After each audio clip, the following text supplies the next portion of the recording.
Spider Man fourth part యొక్క production delay అనేది Avengers Doomsday connection తోటి కలిసి ఉందనే విషయం గురించి and Sony Spider Man character rights ని కోల్పోయే అవకాశం గురించి అసలు ఈ సూపర్ హీరో రైట్స్ గురించి డిస్ట్రిబ్యూషన్ కంపెనీస్ కి కానీ మొత్తం వాటి యొక్క కాంట్రాక్ట్స్ గురించి క్లియర్ గా అర్థమయ్యేలాగా సోనీ ఎందుకని స్పైడర్ మ్యాన్ రైట్స్ ని కోల్పోయే అవకాశం ఉందనే దాని గురించి క్లియర్ గా ఎక్స్ప్లెయిన్ చేసి మొన్న వీడియో చేశాను.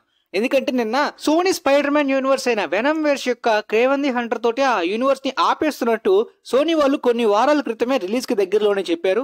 ఆ తర్వాత Kraven the hunter completely rotten tomato score లో నెగిటివ్ రెస్పాన్స్ ని ఫేస్ చేయడం, వీటి గురించి ఎక్స్ప్లెయిన్ చేస్తున్నప్పుడు ఈ సోనీ క్యారెక్టర్ రైట్స్ ని కోల్పోయే అవకాశం ఉందని దాని గురించి చెప్పగానే ఒక వ్యక్తికి అర్థం కాలేదు. ఎందుకంటే మేబీ ఆయన ప్రీవియస్ వీడియోని చూసి ఉంటారు. అలాంటి డౌట్స్ ఉంటే మాత్రం ఖచ్చితంగా మొన్న వీడియో చేశాను. సోనీ ఎందుకని స్పైడర్ మ్యాన్ క్యారెక్టర్ రైట్స్ ని కోల్పోబోతుంది, అది కోల్పోకుండా ఉండడానికి ఏం చేయాలనే దాని గురించి క్లియర్ గా వీడియోలో ఎక్స్ప్లెయిన్ చేశాను. అయితే ఈ వెనమ్ వెర్స్ లో ఆల్మోస్ట్ వెనమ్ వెర్స్ అంతా అయిపోయింది కదా బ్రో, వెనమ్ ట్రయాలజీ కూడా అయిపోయింది. కానీ స్పైడర్ మ్యాన్ క్యారెక్టరే లేకుండా మొత్తం వెనమ్ ట్రయాలజీ ఎండ్ అవ్వడం ఏంటని నిన్న ఒక వ్యక్తి కామెంట్ చేశారు అనమాట. అసలు వెనమ్ వెర్స్ లోని స్పైడర్ మ్యాన్ క్యారెక్టర్ తోటి ఆ స్పైడర్ మ్యాన్ యూనివర్స్ అని చెప్పలేదు. స్పైడర్ మ్యాన్ యూనివర్స్ రిలేటెడ్ గా ప్రతి క్యారెక్టర్స్ ని యూజ్ చేసుకుంటారు ఎక్సెప్ట్ స్పైడర్ మ్యాన్. ఎందుకంటే spider Man character already MC తోటి కొలాబరేట్ అయి తీస్తున్నారు కాబట్టి ఈ విధంగా సపరేట్ యూనివర్స్ లో పెట్టడం కుదరదని చెప్పి ఎమి పాస్కల్ ఆల్రెడీ ఒకవేళ స్పైడర్ మ్యాన్ ని పెట్టాలనుకుంటే ఒక విధమైన క్రాస్ ఓవర్ ని కూడా వెనమ్ వెర్స్ తోటి ప్లాన్ చేస్తున్నట్టు సోనీ ప్రొడ్యూసర్ అయిన ఎమి పాస్కల్ చెప్పారు. ఈ ఎమి పాస్కల్ ఇప్పటిదాకా స్పైడర్ మ్యాన్ ఫిల్మ్స్ అన్నింటినీ కూడా ప్రొడ్యూస్ చేశారు. రీసెంట్ ఇంటర్వ్యూలోని స్పైడర్ మ్యాన్ ఫోర్త్ పార్ట్ యొక్క ప్లాట్ ప్రెమైజ్ ఏ విధంగా ఉండబోతుందో కూడా ఈమెనే రివీల్ చేశారు. Amazing Spider Man third part ఆగిపోయిన తర్వాత Spider Man MCU Disney Kevin Feige తో కలిసి కొలాబరేటివ్ ఫిల్మ్స్ తీయాలనే ఐడియా ఇవంతా కూడా ఈమెనే ప్లాన్ చేశారు. ఈ విధంగా స్పైడర్ మ్యాన్ ఫిల్మ్స్ యొక్క క్రెడిట్స్ తోటి పొగడ్తలతో పాటు వెనమ్ వెర్స్ లో తీసిన రాడ్స్ యొక్క వాటి క్రెడిట్స్ కూడా పక్కగా ఈమెకి డిజర్వ్డ్ అని చెప్పాలి. పోతే మొన్ననే కదా బ్రో ఈ సోనీ యొక్క స్పైడర్ మ్యాన్ రైట్స్ కొద్దిగా చిక్కుల్లో ఉంది. అవెంజర్స్ డూమ్స్డే యొక్క స్క్రిప్ట్ అది ఇంకా కంప్లీట్ కాలేదు, స్క్రిప్టింగ్ స్టేజ్ లో ఉంది. అది కంప్లీట్ అయిన తర్వాత దానికి కనెక్ట్ అయి ఉండబోయే స్పైడర్ మ్యాన్ ఫోర్త్ పార్ట్ యొక్క స్క్రిప్ట్ స్టార్ట్ అవుతుంది. నల్ క్యారెక్టర్ అని మల్టీవర్స్ అని ప్లాన్స్ ఉన్నప్పటికీ స్క్రిప్ట్ మాత్రం ఏ మాత్రం కూడా స్టార్ట్ చేయలేరు. డూమ్స్డే కొద్దిగా డిలే అయితే సోనీ ప్రొడక్షన్ కూడా స్పైడర్ మ్యాన్ ఫోర్త్ డిలే అయ్యి ఇబ్బందులు ఫేస్ చేసే అవకాశం ఉందన్నారు కదా. మరి ఇప్పుడు మళ్ళీ ఈమె ఈ ప్లాట్ ప్రెమైజ్ ని ఇంటర్వ్యూలో అలా చెప్పింది అనే డౌట్స్ మీకు రావచ్చు. ఆమె అప్కమింగ్ గా చాలా స్పైడర్ మ్యాన్ ఫిల్మ్స్ ఉన్నాయి, నేను జీవితాంతం స్పైడర్ మ్యాన్ ఫిల్మ్స్ తీద్దామని రెడీగా ఉన్నాను, అలా తీస్తూనే ఉంటాను అన్నట్టు ఆమె చెప్తూ, అంటే ఆమె ఒపీనియన్ ప్రకారం ఎలా అంటే ఇంతకు ముందు టోబీ మ్యాగ్వైర్ తో తీశాను, ఆ తర్వాత ఆండ్రూ గార్ఫీల్డ్ తో తీశాను, తర్వాత ఒకవేళ టామ్ హాలండ్ తో కూడా స్పైడర్ మ్యాన్ ఫిల్మ్స్ ఎండ్ అయిపోయినా సరే మైల్స్ మొరాలిస్ క్యారెక్టర్ ఉంది, ఇంకొక different spider man multiverse spider man తోటి తీయచ్చు, ఆ విధంగా స్పైడర్ మ్యాన్ మీద రైట్స్ ఉన్నంత వరకు ఫిల్మ్స్ తీస్తూనే ఉండొచ్చు అనే టైప్ ఆఫ్ ఫ్రీడమ్ తో ఆమె మాట్లాడుతూ, అండ్ ఈ టామ్ హాలండ్ తోటి అప్కమింగ్ గా మరొక మల్టిపుల్ స్పైడర్ మ్యాన్ ఫిల్మ్స్ ఉండొచ్చు, మేబీ ఒక 3 ఉండొచ్చు అనమాట అప్కమింగ్ గా. సో ఆ విధమైన ప్లాన్ ఉంది. సో అప్కమింగ్ గా తీయబోతున్న ప్లాట్ అయితే మాత్రం కొద్దిగా డిఫరెంట్ గా ఉండబోతుంది. మోస్ట్లీ ఇప్పటిదాకా పీటర్ పార్కర్ క్యారెక్టర్ ని స్పైడర్ మ్యాన్ ని ఇష్టపడినంత ఇష్టంతో చాలా మంది ఇష్టపడతారు. ఆర్జిన్ నుండి పీటర్ పార్కర్ స్పైడర్ మ్యాన్ అవ్వడం గానీ, ఆ తర్వాత పీటర్ పార్కర్ పర్సనల్ లైఫ్ ని హ్యాండిల్ చేస్తూ స్పైడర్ మ్యాన్ గా సొసైటీని సేవ్ చేస్తున్న సూపర్ హీరోగా ఉండడం గానీ, ఈ విధమైన ఎలిమెంట్స్ ఎక్కువ మంది స్పైడర్ మ్యాన్ తో పాటు పీటర్ పార్కర్ ని కూడా ఈక్వల్ గా బాగా ఇష్టపడతారు, బాగా కనెక్ట్ అవుతారు. కానీ తన personal life Peter Parker life ని సేవ్ చేయడానికి తన ఐడెంటిటీని సీక్రెట్ గా దాచుకుని మొత్తం కూడా రివీల్ అయిపోద్ది. ఆ గందరగోళం మొత్తం కూడా ఎండ్ చేసే విధంగా నో వే హోమ్ తోటి ప్లాన్ చేసినప్పటికీ అది ఇంకా పర్ఫెక్ట్ ప్రాపర్ ఎండింగ్ అన్నట్టు చెప్పలేము. ఎందుకంటే స్పెల్ బ్రేక్ అయ్యే అవకాశం ఉందని కూడా స్క్రిప్ట్ రైటింగ్ యొక్క ఫస్ట్ డ్రాఫ్ట్ ఐడియాస్ లోని లీక్ అయిపోయాయి. దాని గురించి ఆల్రెడీ మన ఛానల్లో వీడియోస్ చేశాను. దాంతో పాటు స్పైడర్ మ్యాన్ ఫోర్త్ పార్ట్ లో ఉండబోయే గ్యాంగ్స్టర్ విలన్స్ గురించి గానీ, మొత్తం క్రైమ్ ఫైటింగ్ గా రియలిస్టిక్ గా ప్లాన్ చేశారు. తర్వాత మల్టీవర్స్ ఐడియాస్ ని ఇన్వాల్వ్ చేయాల్సి వచ్చింది. డూమ్స్డే యొక్క అదే డాక్టర్ డూమ్ యొక్క ప్లాన్ చేంజ్ అవడం, అవెంజర్స్ డూమ్స్డే తోటే కనెక్ట్ అయ్యే విధంగా ప్లాన్ చేయడం. సో ప్రెసెంట్ ఎమి పాస్కల్ చెప్తున్న ప్లాట్ ప్రకారం అయితే అది స్టిల్ ఇంకా ఆ ఐడియాస్ అలానే ఉన్నాయని అర్థమవుతుంది అనమాట. అఫ్ కోర్స్ మల్టీవర్స్ ఇన్వాల్వ్మెంట్ పక్కాగా స్పైడర్ మ్యాన్ ఫోర్త్ పార్ట్ లో ఉంటుంది. డూమ్స్డే స్క్రిప్ట్ అంతా రెడీ అయిన తర్వాత మొత్తం రైటింగ్స్ అంతా కూడా స్టార్ట్ అవుతాయి స్క్రిప్ట్ గురించి. కానీ ఈ స్పైడర్ మ్యాన్ ఫోర్త్ పార్ట్ యొక్క ప్లాట్ ప్రిమైజ్ మెయిన్ పాయింట్ ఏ విధంగా ఉండబోతుందంటే పీటర్ పార్కర్ కంప్లీట్లీ డిసపియర్ అయినట్టు. అంటే పీటర్ పార్కర్ ని స్పైడర్ మ్యాన్ లానే చాలా మంది ఈక్వల్ గా ఇష్టపడే వాళ్ళందరికీ కూడా ఇప్పుడు పీటర్ పార్కర్ క్యారెక్టర్ తగ్గే అవకాశం. అంటే పీటర్ పార్కర్ తన ఓన్ ఐడెంటిటీని, తన పర్సనల్ లైఫ్ ని ఎక్కువగా ఫోకస్ చేయడం, తన పర్సనల్ ఫ్రెండ్స్ గురించి అంతా పక్కన పెట్టేసి కంప్లీట్ గా ఈసారి స్పైడర్ మ్యాన్ మీద ఫోకస్ చేస్తాడు.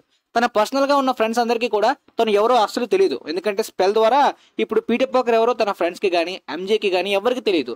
తన ఆంట్ మై కూడా చనిపోయిన తర్వాత ఇక పీటర్ పార్కర్ చేయాల్సింది ఇంకేం లేదు. తన పర్సనల్ లైఫ్ లో ఫ్రెండ్స్ గానీ, రిలేటివ్స్ గానీ ఎక్కువగా ఎవరు లేరు కాబట్టి ఇక కంప్లీట్ స్పైడర్ మ్యాన్ గా తన లైఫ్ అంతా కూడా సొసైటీ గురించి సూపర్ హీరోగా ఫోకస్ చేసేలాంటి మెయిన్ ప్లాట్ పాయింట్ ఈ ఫిల్మ్ లో ఉంటుందంట. సో మేబీ ఈ ప్లాట్ పాయింట్ యొక్క మెయిన్ ఐడియా అంతా కూడా ఫస్ట్ హాఫ్ లో ఉండొచ్చు. ఫస్ట్ హాఫ్ అంతా కూడా ఈ ఫిల్మ్ ఇదివరకే ప్లాన్ చేసినట్టు క్రైమ్ ఫైటింగ్ గా, రియలిస్టిక్ గా ఒక గ్యాంగ్స్టర్ తోటి ఉంటుందన్నమాట. ఆ టైంలోనే బ్లాక్ క్యాట్ క్యారెక్టర్ కూడా ఇన్వాల్వ్ అయ్యే అవకాశం ఉంది. ఎందుకంటే ఎంజీకి పీటర్ పార్కర్ ఎవరో తెలియదు కాబట్టి ఇప్పుడు స్పైడర్ మ్యాన్ యొక్క న్యూ ఇంట్రెస్ట్ అనేది బ్లాక్ క్యాట్ క్యారెక్టర్ తోటి ఉండబోతుంది. ఇనిషియల్ గా ప్లాన్ చేసిన ఆ గ్యాంగ్స్టర్ క్రైమ్ ఫైటింగ్ లాంటి ఆ స్ట్రీట్ ఫైట్ మొత్తం అంతా కూడా కింగ్ పిన్ ని విలన్ గా డేర్ డెవిల్ తో కలిపి ఉండేలాగా ప్లాన్ చేశారు. ఆఫ్ కోర్స్ డేర్ డెవిల్ కూడా ఉన్నాడు ఇనిషియల్ ప్లాన్స్ లో. మరి ప్రెసెంట్ ఎమీ పాస్కల్ చెప్తున్న దాని ప్రకారం స్టిల్ ఆ డేర్ డెవిల్ క్యారెక్టర్ ఉందో లేదో తెలియదు కానీ పీటర్ పార్కర్ అయితే మాత్రం స్పైడర్ మ్యాన్ మీద ఫోకస్ చేస్తున్న టైంలో Black Cat character involvement 4th part లో ఉందని, ఆల్రెడీ కాస్టింగ్ విషయంలో సిడ్నీ స్వీనీనే మళ్ళీ బ్లాక్ క్యాట్ గా సోనీ కన్సిడర్ చేస్తున్న విషయం కూడా ఎప్పుడో వచ్చిన న్యూస్. మీలో చాలా మందికి తెలిసే ఉంటుంది ఆల్రెడీ ఆ న్యూస్ గురించి. ఇక్కడ ఇద్దరు కూడా ఒకవేళ ఫేసెస్ ని రివీల్ చేసుకునే మూమెంట్స్ కూడా ఉండొచ్చు అకార్డింగ్ టు ద కామిక్స్. ఒకవేళ ఫేస్ రివీల్ చేసుకున్నా కూడా పీటర్ పార్కర్ ఎవరో బ్లాక్ క్యాట్ కే కాదు ఎవరికి తెలియదు. సో ఆమె పాయింట్ ఆఫ్ వ్యూ లో అది స్పైడర్ మ్యాన్ ఫేస్. అలానే జెండా ఎంజే క్యారెక్టర్ కూడా ఫిల్మ్ లో ఉందన్నమాట. కానీ ఆమె గుర్తుపట్టేది మేబీ స్పెల్ బ్రేక్ అయిన తర్వాతనే అనుకుంటా. ఆ క్రైమ్ ఫైటింగ్ వరకు బ్లాక్ క్యాట్ స్పైడర్ మ్యాన్ యొక్క ఇంట్రెస్ట్ లాగా కంటిన్యూ చేస్తూ వాళ్ళ ఫాదర్ గురించి ఆమె వేసిన ప్లాన్ లాగా స్టోరీలో కంటిన్యూ అవ్వచ్చు. ఎప్పుడైతే ఇక సెకండ్ హాఫ్ లోని స్పెల్ బ్రేక్ అవడం, మల్టీవర్స్ ఇన్వాల్వ్ అవడం, మేబీ నల్ గానీ main big multiverse villain involve అవడం, మొత్తం బ్యాటిల్ వరల్డ్స్ కి అదే అవెంజర్స్ డూమ్స్ డే కి కనెక్ట్ చేసి అప్పుడు ఆ తర్వాత సీక్రెట్ వార్స్ కి ఒకవేళ క్లిఫ్ హ్యాంగర్ గా సినిమా ఎండ్ అయ్యే విధంగా సెకండ్ హాఫ్ ని ప్లాన్ చేయొచ్చు. ఇన్ఫాక్ట్ ఈ మల్టీవర్స్ యొక్క స్క్రిప్ట్ ఐడియాస్ లోని టోబీ మ్యాగ్వైర్, ఆండ్రూ గార్ఫీల్డ్ ని, దాంతోపాటు వెనమ్ క్రాస్ ఓవర్ ని, ఈ వెనమ్ ఎంసీలో ఉన్నది అంతా కూడా క్రాస్ ఓవర్ గా ప్లాన్ చేసుకున్నారు అనమాట. పెద్దగా నల్ క్యారెక్టర్ ని చూపిద్దామని ఇవన్నీ కూడా ఐడియాస్ లో ఉన్నవే. కానీ వీటన్నిటిని బ్యాటిల్ వరల్డ్ కి కనెక్ట్ చేసి మొత్తం ప్రాపర్ స్క్రిప్ట్ రెడీ అవ్వాలంటే అది అవెంజర్స్ డూమ్స్ డే యొక్క స్క్రిప్ట్ కంప్లీట్ అయితేనే. అవెంజర్స్ డూమ్స్ డే స్క్రిప్టింగ్ ఐడియాలోని కొత్త ఐడియాస్, క్రిస్ ఎవెన్స్ యాడ్ అవడం, పికీ కార్టర్ క్యారెక్టర్ గురించి కూడా కొత్త అప్డేట్స్ వచ్చాయి. దాని గురించి మనం తర్వాత మాట్లాడుకుందాం.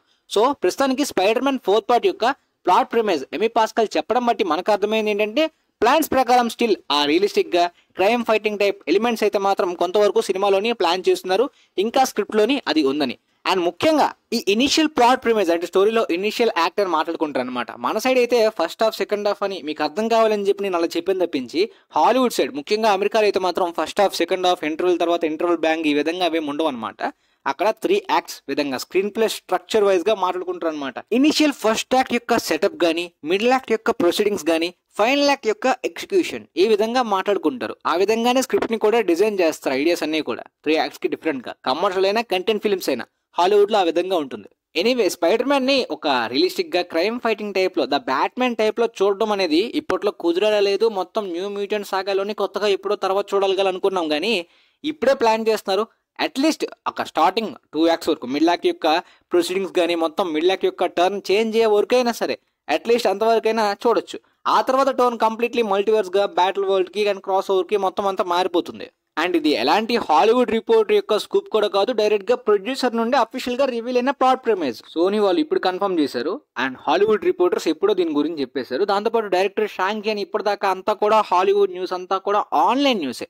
ఇప్పుడు ఎమీ పాస్కల్ ఇంటర్వ్యూలో చెప్పేశారు షాంగ్ డైరెక్టర్ ఈ ఫిల్మ్ ని తీయబోతుందని కూడా అఫీషియల్ గా ఆమె చెప్పేశారు. సో అఫీషియల్ గా ఫస్ట్ కన్ఫర్మేషన్ అయితే ఇదే. బట్ రిపోర్ట్స్ ప్రకారం ఎప్పుడో వచ్చేసేవి. ఎలాంటి రిపోర్ట్స్ వచ్చినా, స్కూప్స్ అండ్ లీక్స్ వచ్చినా, ఇలాంటి అఫీషియల్ కన్ఫర్మేషన్ వచ్చినా ఖచ్చితంగా మెయిన్ అప్డేట్స్ అన్ని కూడా ఇన్ఫార్మ్ చేస్తాం. మీకైతే క్లారిటీగా అర్థమైంది అనుకుంటా. వీలైతే మీ ఫ్రెండ్స్ లో ఎవరైనా spider man and Marvel fans ఉన్న వాళ్ళకి కూడా షేర్ చేయండి. And thanks for watching guys.